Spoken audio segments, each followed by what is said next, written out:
you like it, then you should have put a ring on. That's awesome. So back on the bridge, the Borg have now passed Jupiter. They're going to hit Earth in about 27 minutes, but Enterprise is further away, and so they're still playing catch up here. Ketchup, yeah.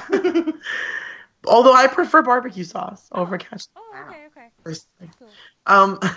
So then we get a cool shot of being in Data's lab that he has, and ooh, more shirtless Picard. Yes, we get a lot of shirtless Picard here, even though he's all gray.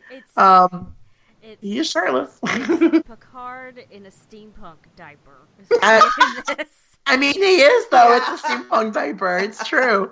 I love whenever, like, they remove a piece of Data's head and it exposes that all he's got inside of his head are Christmas lights, which I enjoy that very much. Data is festive AF. He is. He is. She wrote, Data has his Christmas light scalp exposed. Yes. I had to mute myself as I was reading the notes ahead because I laughed out loud at that. I try to keep it light if I can. So Data's plan to access the machine is to basically plug into Captain Picard. He's been a fantastic voyage, this. Yes, he is. He is. If only that would have been pretty cool, actually. So he's basically going to plug in and try to establish a neural link between himself and Locutus to access the Borg signal. So he's got Chief O'Brien there who's monitoring Data's readings. You've got Dr. Crusher monitoring life signs. And you've got Troy there to, like, sense if Picard is basically emerging from his daze, I guess you could say. I'm sorry, I just had this vision of her as, like, the only counselor aboard the Starship Enterprise. Like, her standing appointments are kind of waiting at her quarters, like, Well, and with all kind of of need to talk about some stuff. There's so many people that are, like, freaking out about all the stuff that's happening anyway, you know, and, like, yeah. She's just hanging out in sick bay waiting for Picard to wake up. It's like a lot of people have a lot of issues to talk about right now. Yeah, and they could probably use a counselor, but she's busy in the lab. Busy. Trying to sense if Picard it wakes up or whatever. I do... Sleeper awakens. Oh my gosh. Dune reference. Oh, Dune, Sir Patrick Stewart had a part in that movie. He did a small part in that movie. What was his character's name? That's a good question. I don't remember. But he played, yes, he had a part in that movie too. I know that he was part of, like, the training for Luke Atreides. No, his name isn't Luke. No. That's another science fiction franchise which we will not get into. Sorry, there's a lot of alcohol and other things in my system. Oh, other things. All of a sudden, Patrick Stewart has become Obi-Wan Kenobi. I love it. No, that's hilarious. I do like... If it hadn't been Sir Alec Guinness, I would have taken Sir Patrick Stewart. Oh, totally. I do like how O'Brien, who's, like, in charge of monitoring Data, is like, at what point should I shut this down? And Data's like, IDK, I've never done this before, bro. He's like, we're winging it, man. We are. We're just going to wing it. We'll do it live. So the Borg is progressing towards Earth. It's shooting any little ships that come its way. They break through the Mars perimeter. Like, were those 3 ships, though, like the Mars perimeter? Like, also, too, like, what made them think that those 3 ships could stop the Borg? It's just kind of silly. Like they fly out, and it's like, pew, pew, pew, they're gone. Yeah. Like, and the Borg just keep going. Like, they're just like, no, you're just like a fly. Excuse me. So, back in the lab, Data establishes the first link, the second link. Nothing's happening, but then he establishes that third neural link, and now stuff starts to happen, right?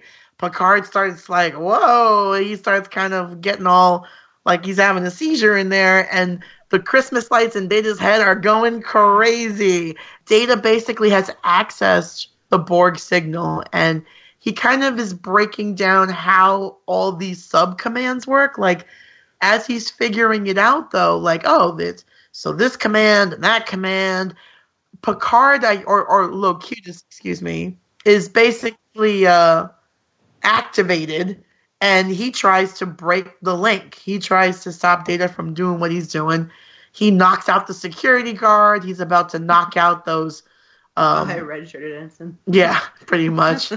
And then Data just grabs his arm, his Borg arm, and he just pulls it and holds on to him until he breaks the whole thing off, pretty much, which is wild. Took off his attachments. He did. He did take off his attachments.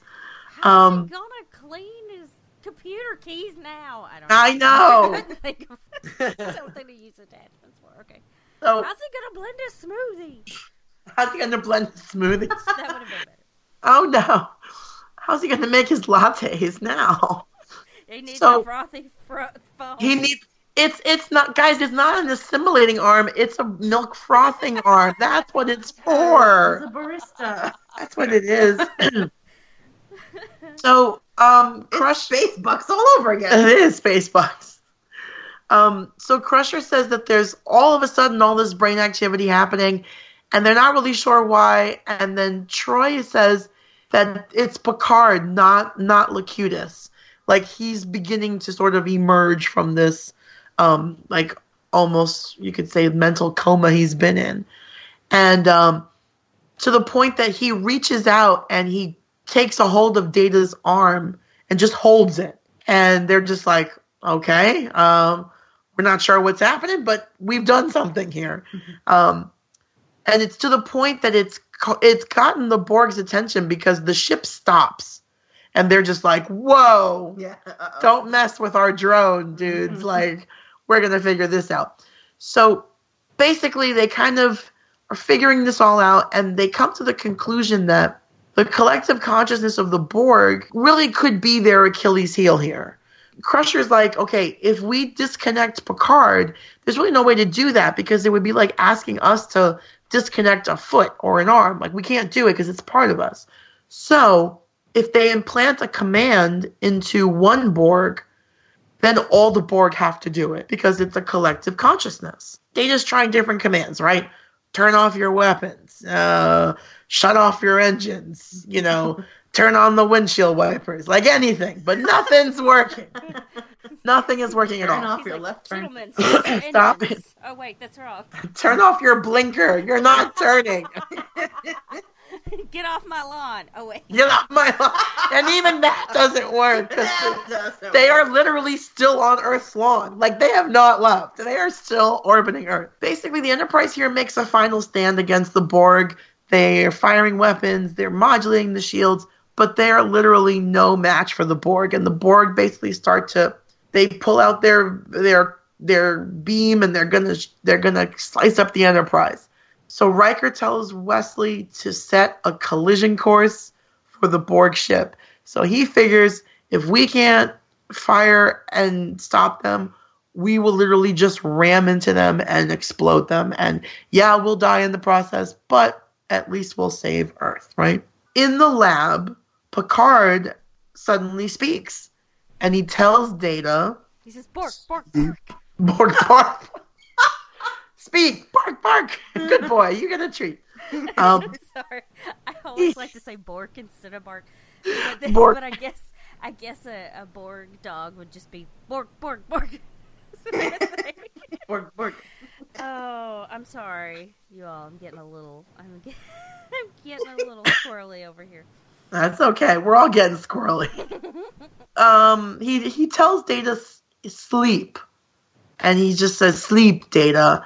And at first, Crusher's like, he must be exhausted, and Data's like, no, I think this is something else. I think this is a suggestion for a command that I can implant. And Riker is really ready to say engage. Like, he's like one syllable away from engage, and then Data basically is like, stand by. And Riker's like, okay, but like, tell me quick what we're doing. So finally, Data does what he does, and suddenly the Borg ship basically just shuts off. Like, they stop everything. They're like, okay. Gave the Borg NyQuil. He gave the Borg NyQuil. He put them all to sleep. He gave them something with, like, codeine in it. Some, like, prescription cough syrup. Not just NyQuil. Like, he put them out. Even in my notes, I drew a little Borg sleeping. It's true. I'm looking at it. It's a Borg with Z's coming out. Z's sleeping. Is there any way that we can, like, post a photo of that? Because I love it. I will take a picture and we'll post it. So basically what Data has done is he has basically told the Borg it's time to regenerate. And so they've gone into sleep mode. Like, they went into airplane mode and they're just basically recharging. Riker tells Shelby, take a team over there and just confirm that they are all asleep. On the Borg ship, Shelby and Worf are like, these guys are all tucked in wearing their jammies. They are asleep. And so... I just love the idea of them wearing, like, those long night shirts and the little cap, like, the night before Christmas or whatever. Yeah. They're all having a giant slumber party. Oh my gosh. They're doing each other's hair. They're like bunny slippers. Exactly. Makeover curlers. Yes. They're going to call boys. So she tells Riker that basically they're in a feedback loop. So they've recharged to the point that they're completely recharged, but they keep recharging. And so if they let this go, the ship will self-destruct because it's on a feedback loop. So she's like, do you want us to stop it? Should we let it go? And in the lab, Riker, he goes to see Picard, and he decides, and this is interesting because Data says it might be worth keeping this ship around. Like, if we could figure out how to keep them in sleep mode, we could keep the ship here and we could study it. And Riker's like, nope, let it blow up. So here's my question. Do you think that was the right decision? Should Riker have let it happen like that? Or if you had it to do over, if you were in Riker's place, would you keep them in sleep mode and have Starfleet be able to analyze and basically pick apart this cube and figure out weaknesses? See, I can see both sides. It's like, it's like your initial gut reaction is the Borg are unstoppable. We need to take them out right here, right now. Like, this is one ship, and we can prove to the Borg that we can take them out. But then there is also the tactical advantage of then having one of their ships and their weapons and their technology to be able to really break it down and understand maybe how to defeat them on just a bigger level. But honestly, for the here and now, because this ship is so close to Earth, I feel like they had to take the move that Riker did and they had to destroy it. Cool. Personally. What about you, Brooke? It's just too risky to leave them. I mean, I hate to be like, let's commit to genocide, but it's like, they're terrible because they've, like, ruined people's lives and killed lots of people and done all these terrible, not even experiments, they just, like, ripped them apart and did all this stuff, and you just kept them in sleep mode. What if they have some system thing that's like, we're gonna stay in sleep for 30 days, and then they wake up, and if there's lots of people in there, and then they get assimilated or whatever, and then they go after Earth again, or something. Yeah, that's a good point. Yeah. Yeah, I don't think there's like a right or a wrong answer to that question. It's really just more of like, what did you personally think? But Riker's like, let it blow up, and so they move away from the ship, and the cube blows up. Deuces, and the cube goes explosion, boom, and that's it. After the Borg ship explodes, Picard is a little unsteady because that link has been severed now. Troy asks him, how does he feel? And he looks at his smoothie arm and he says, almost human, with just a bit of a headache. Riker asks Picard, how much do you remember? And Picard says, everything. He remembers everything from being part of the collective. So no doubt he's written, a really extensive report about his experiences and what he experienced and what he saw and all that stuff.